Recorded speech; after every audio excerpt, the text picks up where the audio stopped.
Okay, this is Jim, the Keys bartender, coming to you for an episode called My Plans for the Show.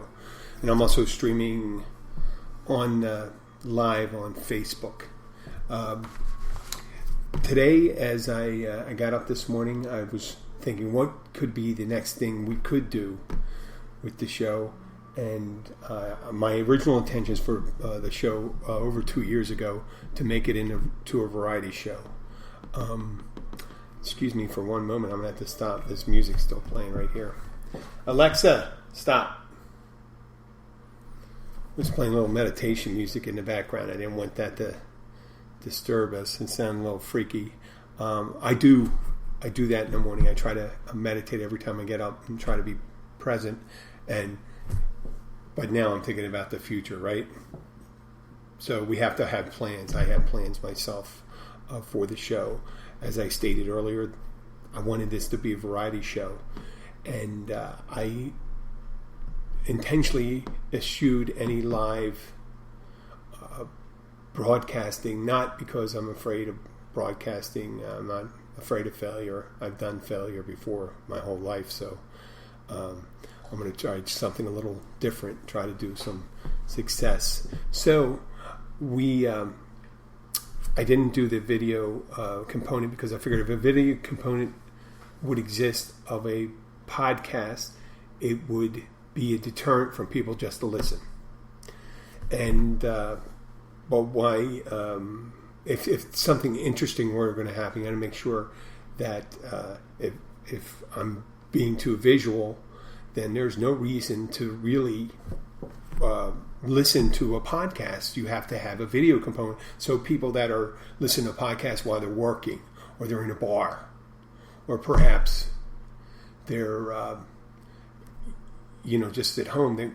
I don't think there's not enough draw for that. So what I needed to focus on the verbal part, do the podcast, get the structure before I can do the streaming part, the video part.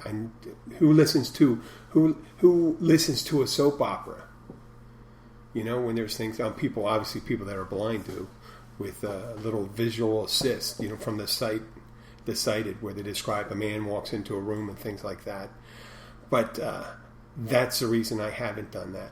So I'm hoping that we'll be able to incorporate more components of a variety show, bringing on talent, bringing musicians in, maybe comedians. And I've started in Key Largo. People know about the show. We're trying to get a component where we're getting different cities in.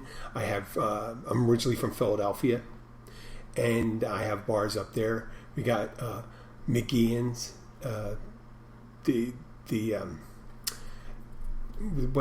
McGeehan's call itself now? It was a corner bar at Common Cottage, my favorite bar. It's oh God, they've changed their name, and they call it, oh God, this is a bitch getting older. It's my birthday this week, so I'm going to be 56, so I should know the name. It's the Bottom Rung or something like that. Oh, Pat, you're going to kill me. I apologize. I think I lost my last listener because of that, but I don't care. You should just keep on, if you're getting into podcasting, you should just keep on posting whatever you do. So I want to incorporate the variety show. I started contacting bars in Key West. I got the smallest bar, and on Duval Street, I sent them a message. I sent one to the Garden of Eden. The smallest bar is 72 square feet, smaller than the way they advertise it, smaller than the average prison cell. And they have maybe 4 chairs in there along the wall, 2 on one side, 2 on the other, and it's open to Duval Street. It's a great little place, and I thought that'd be a good place to set up my setup here. And I will, towards the end of the show, show you what I'm using right now to do the podcast. It's a powered mic. It's a Snowball, it's called. Just like there wasn't a snowball's chance in hell that I'd get to episode 200. Since today we are going to episode 200, I thought it'd be a good idea to talk about my plans. So I sent the email to the smallest bar and the Garden of Eden. The Garden of Eden is the top floor of the Black Bowl. If you've been on Duval Street, you're familiar with the Black Bowl. It's right almost in the center of Duval Street, the middle of it. And then you have another bar above it, and at the very top is the Garden of Eden, and that's a clothing optional bar. And I thought the nice thing about asking them to do the show would be twofold. First of all, it's a podcast, so you don't have to worry about streaming anything. We can also invite people to take pictures and sign a waiver, but I mean, I'm not going to be posting naked pictures on the internet of people there. I don't want to ruin I don't want to say sanctity, but the understanding that there isn't going to be streaming pictures of them on Facebook. I don't think a lot of those people would mind, though, because there's just people walk up there. And if you've ever been to the Garden of Eden, there's a couple people bring their lounge chairs, or there's lounge chairs there, and they sit there, and the sun's facing one direction. Even if you're sitting at the bar and you're sitting in the bar and you're facing out, there's someone sitting there, spread eagle, watching you. So that would be probably a fun place to do it. But what I did do in the Key, I said, since it's our first time going down to Key West, and it'll be the first one that we'll be able to promote, I offered it to them for free. And this will exist as a commercial for them. Whether there's, we have thousands of listeners every month, whether there's 1,000 listeners or 500 listeners or 50,000 or 100,000 listeners, any additional advertising or ability to be able to get your message that's as a business is a good thing. And I'm going to keep on contacting them until we get the first bite, but they'll know they're going to get the first one. It's going to be free. The second one will not be free for anyone. So if I have friends down in Key West or the lower Keys, and they're fans of the Keys Bartender Show, if you know a place, I'm gonna do it eventually. I'm gonna go down there and do a show. I'll have it'll maybe take some getting used to, because this is our second year, and I don't do anything necessarily to attract more listeners other than the recent 3 months, as of 3 months ago, to signing of agreement with 43 Keys Media to help promote the show, and they're doing an excellent job. And part of it's my job to promote the show and get more listeners, and it's providing content. And I know this isn't very interesting, but I think since there are loyal listeners to the show and they listen all the time, it's important to let them know what I'm going to do. And we're going to try to keep the content fresh. We're still going to have an explicit contest, but it's not gratuitous. I'm not going to throw out the word unless if it's a direct quote of someone. If someone said motherfucker, I'm going to say motherfucker. I apologize. This is not a show. This is not a Wake Up with Jesus show on Sunday morning.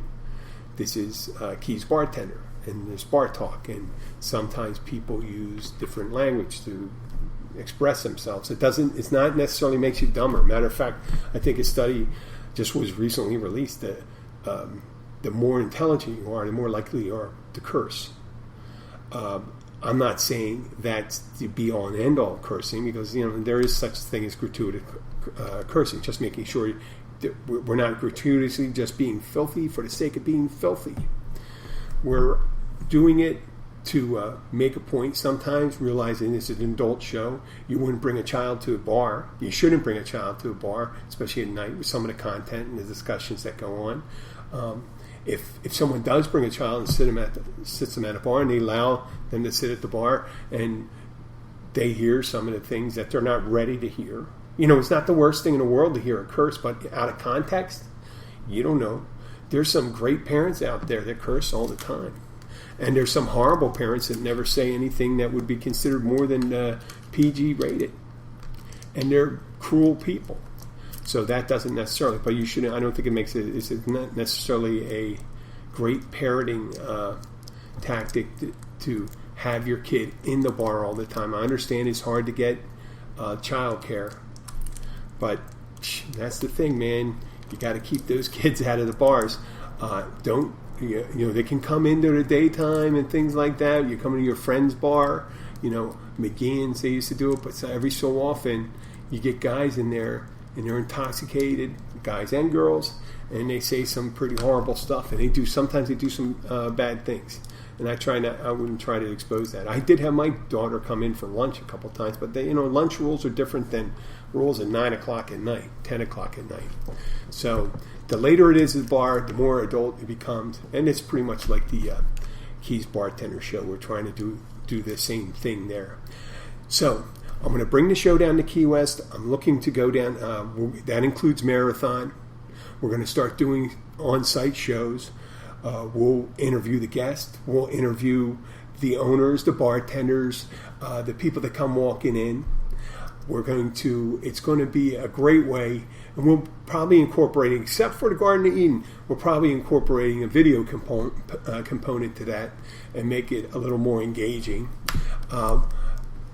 Along the lines, I'd like to be able to bring my musicians with me, or find musicians down there, incorporate them into the show.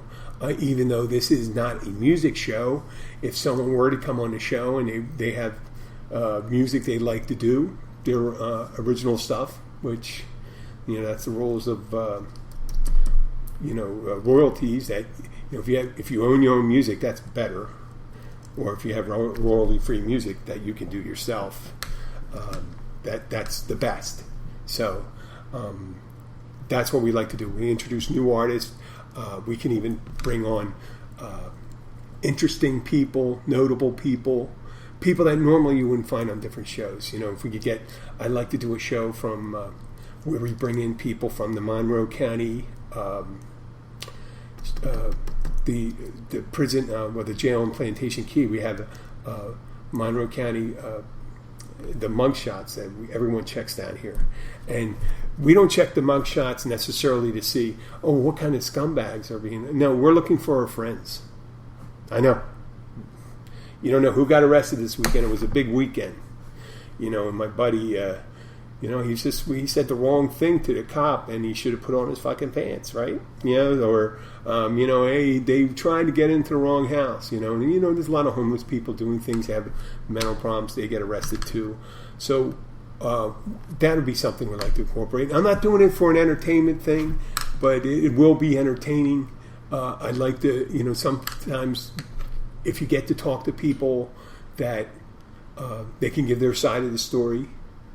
And also, I'm on jury duty next month, and I would like to incorporate this. So if the defense or the prosecution asks me while I'm being in voir dire for the jury selection, they'll know, say, listen, I may not talk about the trial while it's going on, but I damn well talk about something before I'm on. And I talk about all the interesting crime that goes on, so I may have read about it already, so that kind of ruins it. And I will talk about it afterwards, and I will try to I'd let them know that I was a foreman on 4 juries. So roll the dice if you want to get a hold of me. I mean, I'm not necessarily with the prosecution or the defense, but if you have a weak case, you may not want to have me. I don't think I'd be the best one. So I'm diverging again off the show. So our plans, once again, we spread out to Key West. We do this. We start getting sponsors. We're looking for some liquor companies, a brewery or two. I'm going to talk to. We're going to have to actually use one. And the one thing I'd like to remind people are, if you want to be a potential sponsor, even though the show only reaches a couple thousand a month, like 3,000 a month right now, it has originally, it was 800 a month. So in a couple months it could be 12,000, and who knows after that. So if you want to get your message out, you can get it out right now for a rather inexpensive price. And that, for the nature of podcasts, if you go and look into the very well past, everything I posted, every episode that was posted does exist. And we are getting better at their sound quality, as you can probably tell right now. We will. So when you come on the show, or you have an advertisement you need to read, or a product you want to present, or a service you'd like to offer, that's going to exist for the life of the podcast, as long as the episodes are posted. And there's a podcast that exists from 5 years ago that haven't made another episode. and they still exist there, and there are still listeners. They're not growing though. They may be dying, but there are still listeners. My intention is to keep on going. Today we're going to do the 199th and the 200th episode. Right now we are recording. We're doing the recording, so 43 Keys Media can go and take a listen to it. We take a pause in the middle. They insert a commercial. Right now it's a commercial for their services.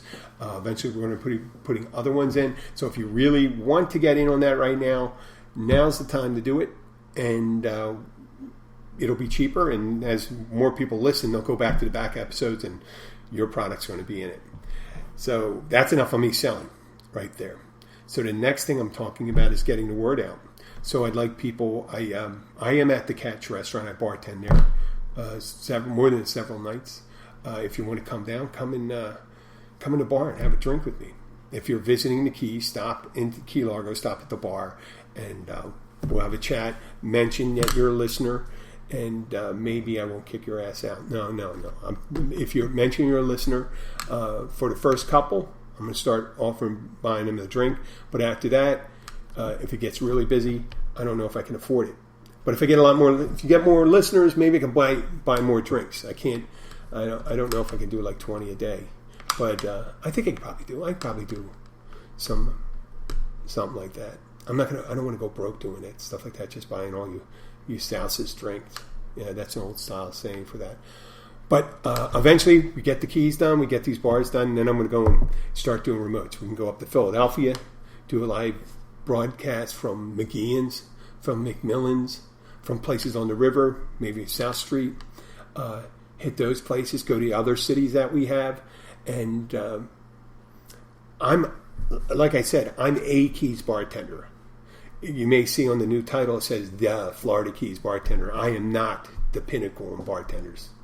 I am a Keys bartender that happens to have a podcast that happen to be talking to you right now.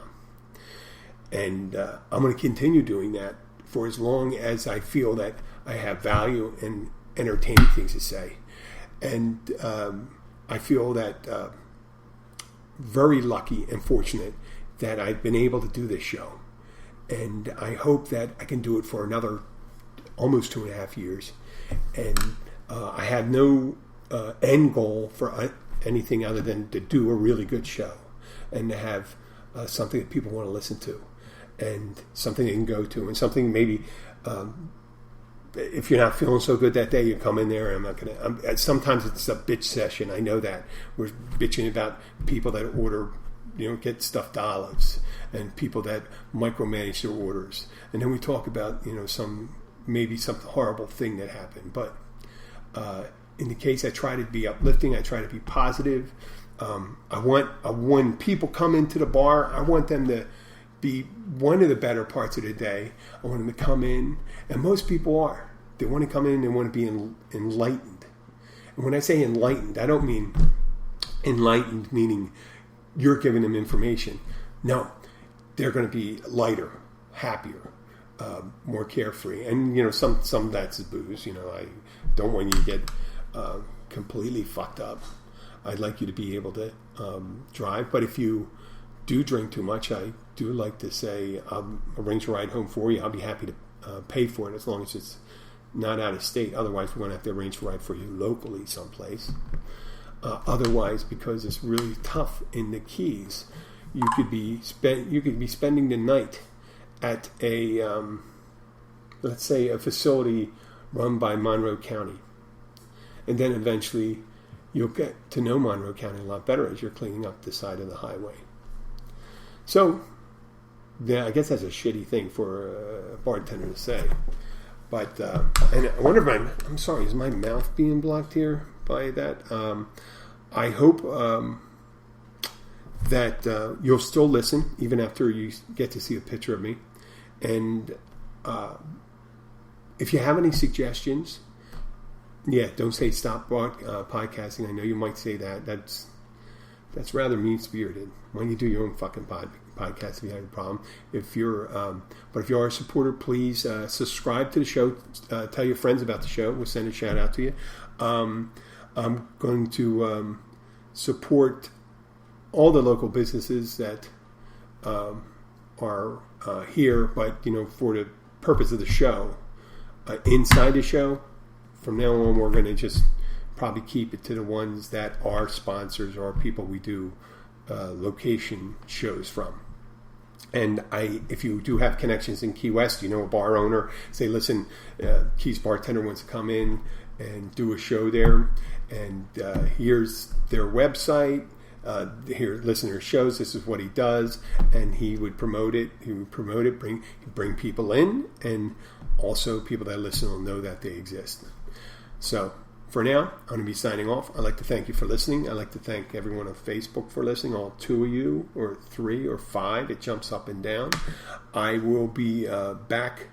They'll be releasing an episode tonight. We'll be releasing our 200th episode probably next week. Saturday is my 56th birthday, and it's a pleasure to talk to you. Thank you. Okay, this is Jim the Key's bartender signing off. That's my music playing, and take care.